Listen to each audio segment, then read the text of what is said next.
J'ai enfin eu l'occasion d'aller à Marseille cet été. Et évidemment, la première chose que j'ai faite, c'est de tester son métro. La deuxième ville de France, 2 fois plus étendue que Paris, est immense. Si seulement la ville possédait un bon réseau de transport. Bon, j'arrête l'ironie parce qu'en vrai, est-ce que les transports à Marseille sont si mauvais que ça? Salut, je suis Tom, et aujourd'hui, plongeons-nous dans le métro de Marseille.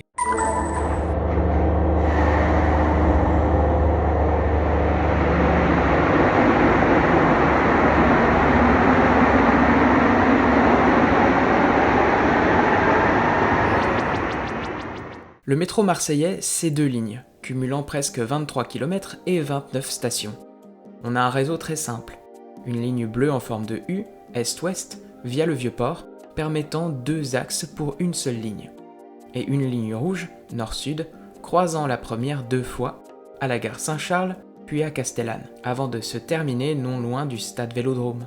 Marseille est une ville fascinante et pleine de contrastes. Le centre-ville est très étendu, et s'articule autour du Vieux-Port, et le reste de la ville s'étale dans l'arrière-pays cerné de montagnes qui bloquent l'étalement urbain, y compris sur la côte. L'histoire du métro marseillais est récente. On prévoit un métro dans la cité phocéenne depuis le début du XXe siècle. Mais les choses tardent jusqu'après la Seconde Guerre mondiale. Dans les années 60, l'État français commence à étudier des métros pour Lyon et Marseille.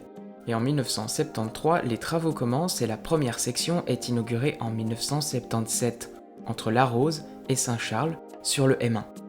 La seconde ligne, elle, fut inaugurée en 1984. Et jusqu'à la fin du XXe siècle, le métro marseillais se développe plutôt rapidement, avant d'être grandement stoppé.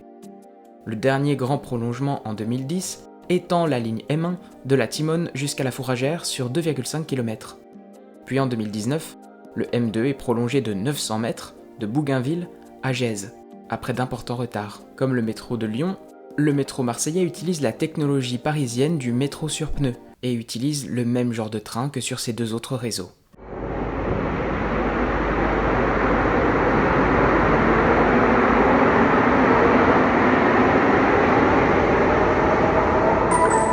La première chose qui m'a frappé en rentrant dans le métro, c'est le mauvais état de certaines stations, comme Notre-Dame-du-Mont ou Castellane.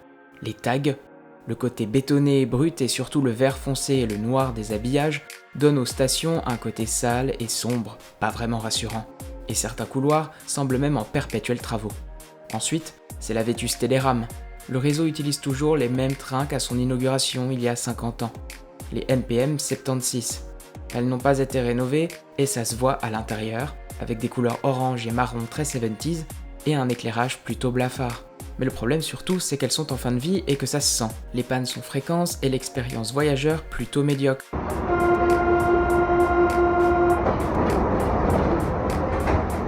Peu d'informations embarquées, beaucoup de bruit et pas de clim.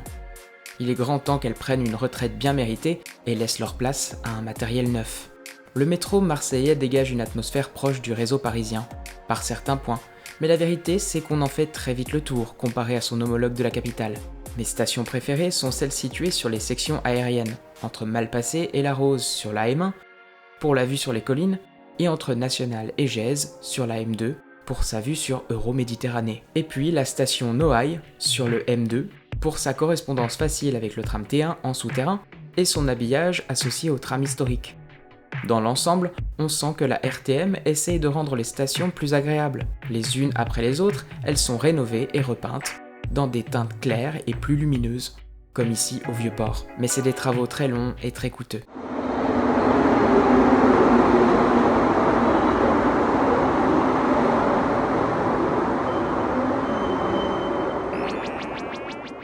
En fait, c'est très frustrant de prendre le métro à Marseille, parce qu'on sent qu'il n'est pas à sa pleine puissance. Certes, il pourrait être plus propre et plus joli, mais ça c'est un détail. Son vrai problème, c'est surtout qu'il n'est pas adapté à une ville aussi grande. Il faudrait l'étendre dans toutes les directions possibles. Le métro ne dessert qu'une part très faible de la ville. Hors du centre, les quartiers nord, sud et est doivent se rabattre sur les bus, puis ensuite sur le métro. Et de nombreux corridors optimaux pour un métro ne sont pas desservis du tout. Si on parlait fut un temps d'un M3 reliant le centre-ville à la Belle de Mai puis au Merlan, c'est un projet définitivement enterré par la métropole. Alors c'est quoi du coup le futur du métro marseillais ? Eh ben, c'est surtout la modernisation des infrastructures existantes qui est privilégiée pour les années à venir. Le projet Neoma prévoit le remplacement de toutes les rames MPM76 par des nouvelles rames automatiques d'Alstom à l'horizon 2027. Le métro va devenir complètement automatique et des portes palières vont devoir être installées sur les quais. Mais tout ça a aussi pris du retard, décidément. Et pour l'instant, aucun travaux n'a démarré. Et pour de possibles prolongements, pas grand chose dans les cartons, mis à part une possible extension du M2 au sud, vers Saint-Loup, sans précision supplémentaire ni calendrier. La métropole privilégie l'extension du réseau de tram au-delà des terminus du métro, moins cher. On peut se demander jusqu'où est-ce que c'est pertinent quand on regarde le trajet du T3, parallèle à quelques centaines de mètres avec le métro sur 90% de son tracé. Je pense que le gouvernement et la municipalité font une erreur stratégique majeure, en ne misant pas sur le métro. Le tram, c'est bien, ça transforme la rue, ça gentrifie, mais c'est lent et moins capacitaire qu'un métro.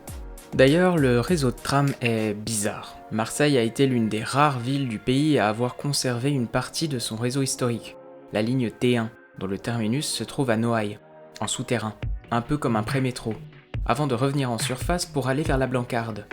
Les T2 et T3, construites récemment, desservent uniquement le centre-ville, ou alors suivent les couloirs où le métro est déjà présent.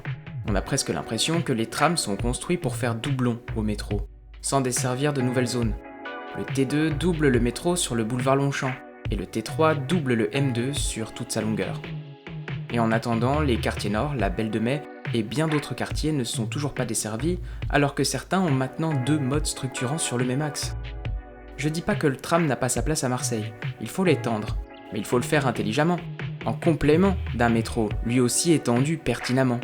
Avec les distances à couvrir et la densité urbaine, prolonger les lignes de métro sur ces axes serait la meilleure chose à faire pour garantir à Marseille un bon réseau de transport en commun, un jour.